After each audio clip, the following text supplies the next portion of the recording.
All right, so if you're just getting into squatting, if you don't really have the equipment, if you want to just get your body moving and see what this feels like, one of the best ways to try this out is just a body weight air squat. To set this up, you are going to start at the base. Okay, we want a nice stable foundation, and we're going to do this by squeezing your feet into the ground. You're basically taking your big toe, pushing into the ground, and creating a little bit of an arch with your foot. It's going to feel like you're squeezing. From there, you're going to twist your feet out a little bit, and you're going to feel these muscles in your glutes start to kind of push out towards you.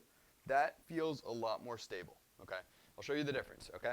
If you don't really have this stable base and you try to air squat, it's going to look kind of shaky, right? Your knees might be going around.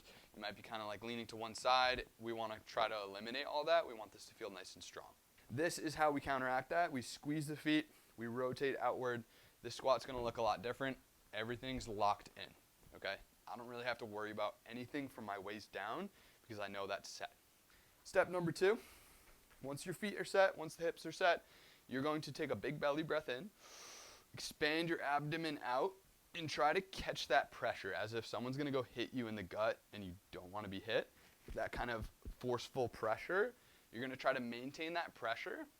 There's 2 ways that you can do the bodyweight squat. You can either cross your arms in front of you and squat down like this. Okay? If you want a little bit more of a challenge, you bring your arms up into the air. And the goal is to bring your hips backwards and trying to keep your chest up at the same time. Okay, that's a bodyweight squat. All right, so we're going to start to challenge this movement a little bit more. We're going to be using a kettlebell. If you don't have a kettlebell, totally fine. What you can do at home is, I'm sure most of you have backpacks. Most of you have something that you can fill up with a little bit more weight, and you can just grab onto this object. Okay. So for me, I'm going to be using this kettlebell. And we're going to take similar principles to the last exercise we just went over. We are going to set our feet. We're going to screw our feet into the ground. We're going to feel those muscles in your glutes kick on. We're going to hold this weight close to your chest. Okay? This weight is not moving around. It's not out in front of me. It's nice and close to my chest. Everything's stable from my waist down. We create that big belly breath. We create that pressure. That pressure is there. Everything feels nice and stable. Great. Now we start to lower down. Hips go backwards. Chest stays up. Boom. Okay? Keep the weight nice and close. This is going to be so much harder. You don't have to do that. Okay?